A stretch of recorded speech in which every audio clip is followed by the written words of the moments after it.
Halo, selamat pagi. Apa kabar anak-anak SAR semuanya? Pada hari ini kita akan belajar tentang teknologi informasi dan komunikasi. Nah, pada pertemuan sebelumnya SAR sudah menjelaskan yaitu tentang topologi jaringan. Nah, untuk pada hari ini kita akan membahas tentang perangkat keras akses internet. Nah, adapun tujuan pembelajaran kita pada hari ini yang pertama yaitu mengidentifikasi perangkat keras komputer untuk mengakses internet. Yang kedua, mengidentifikasi perangkat lunak komputer untuk mengakses internet. Berarti ada dua tujuan pembelajaran kita, yaitu perangkat keras, perangkat lunak untuk mengakses sebuah internet. Ya. Nah, kita lihat di sini.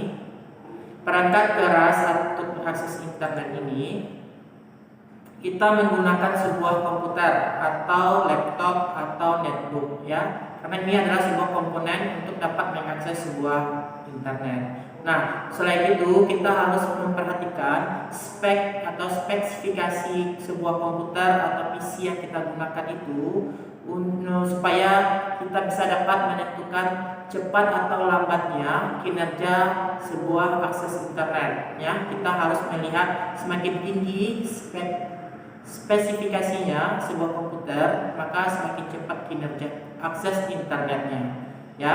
Sama halnya kita membeli sebuah HP Android, kita harus melihat dulu spek yang kita mau ya, seperti apa. Kita lihat sebagai berikut. Nah, kita harus melihat perangkat input. Nah, kita harus mengetahui perangkat keras komputer ini biasa disingkat menjadi IPOS atau IPOS, input, proses, output, dan stroke. Nah, kita lihat satu persatu apa itu input, proses, output, dan stroke. Nah, kita akan masuk perangkat input. Nah, perangkat input, perangkat yang berfungsi sebagai alat untuk memasukkan data dan instruksi seperti keyboard, mouse, dan scanner. Ya, seperti gambar di bawah ini. Keyboard yang digunakan sebagai input. Kenapa dibilang sebagai input? Karena dia kita colokkan menggunakan USB pada sebuah CPU. Ya. Nah, kenapa mouse dibilang sebagai perangkat input? Karena kita menggunakan mouse untuk menggerakkan kursor pada layar, nah menggunakan kabel USB. Nah, terus scanner juga begitu. Nah, sekarang yang kedua, perangkat proses. Nah, apa itu perangkat proses? Perangkat proses adalah yang berfungsi mengolah data berdasarkan instruksi yang diterima. Ya, seperti apa? Kita menginput data nih keyboard, nanti akan diproses melalui CPU. Nah, di sanalah tingkat CPU yang bekerja sebagai proses data, karena disebut tempat perangkat proses semua data yang dihasilkan. Ya, jadi CPU adalah perangkat prosesnya. Yang ketiga yaitu perangkat output.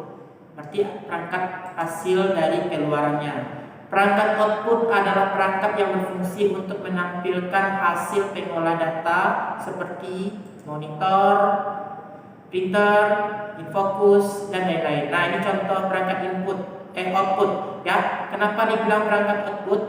Karena dia menghasilkan tampilan.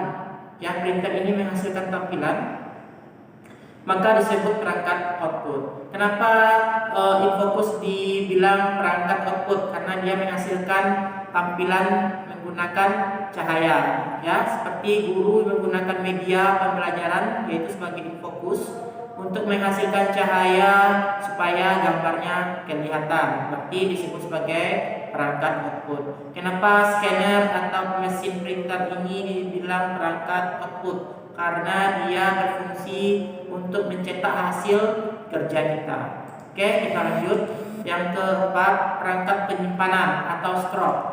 Ya, perangkat penyimpanan ini adalah perangkat yang berfungsi menyimpan data seperti RAM, hard disk, CD, flash disk, dan lain-lain. Ini salah satu contohnya. Ini adalah memory card mini ya, yang digunakan untuk HP atau untuk kamera. Nah, ini adalah hard disk. Ya, hard disk menggunakan untuk sebuah PC, dan ini adalah disk. Nah, ini adalah media penyimpanan, contohnya ada 3. Padahal ini lebih dari 3 ya, media penyimpanan, bisa flash disk dan sebagainya. Nah, specs untuk minimal sebuah komputer dalam akses internet ini kita harus memahaminya. Ada 5 spek ya, 5 spek yang harus kita pahami. Karena untuk mengakses sebuah jaringan internet ini kita harus memiliki dukungan perangkat komputer supaya hasil jaringan internetnya bagus. Ya, sama kita membeli sebuah HP, kalau kita membeli spek yang tinggi berarti hasilnya juga bagus ya. Nah, sekarang kita lihat. Yang pertama ada prosesor. Nih, prosesor. Pada prosesor ini merupakan otak dari komputer untuk menjalankan aplikasi. Berarti pada sebuah komputer itu ada prosesor.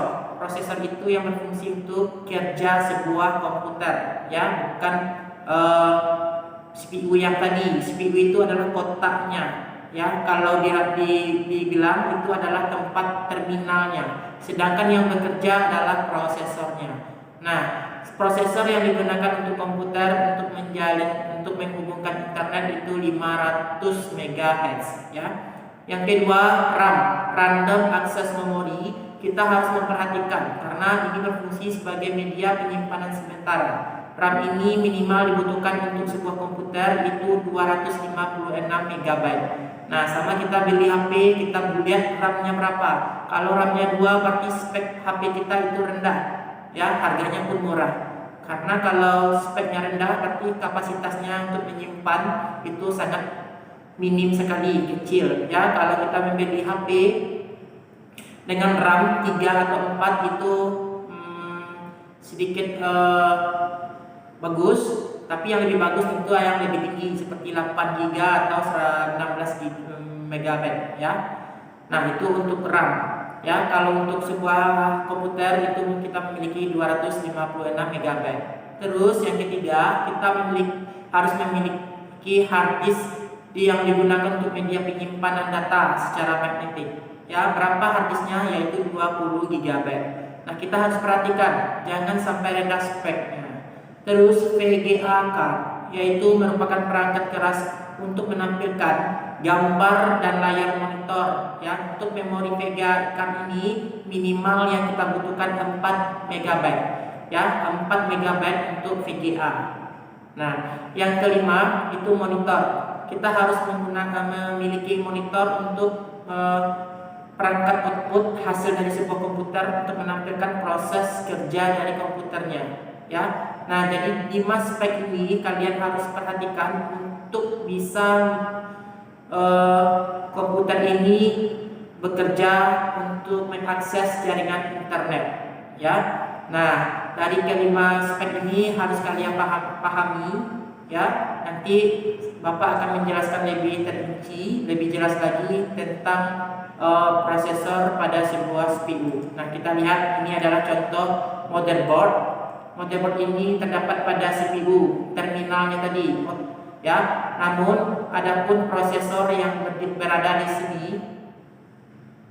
prosesor yang berfungsi sebagai otak komputernya, itu adalah bagian dari motherboard. Nah, di mana taruh prosesornya, di mana taruh VGA-nya, di mana taruh hard disknya, memorinya dan sebagainya ya. Nah, untuk hari ini materi kita mungkin hanya sampai di sini. Silakan kalian catat materi ini dari awal sampai akhir tadi. Nanti Bapak akan melihat, akan bertanya, siapa yang bisa menjawab pas soal memberi pertanyaan itu nanti dapat poin ya. Nah, untuk tugasnya catat dan kirim melalui WA Bapak pribadi. Oke, terima kasih. Sekian, sampai jumpa minggu depan.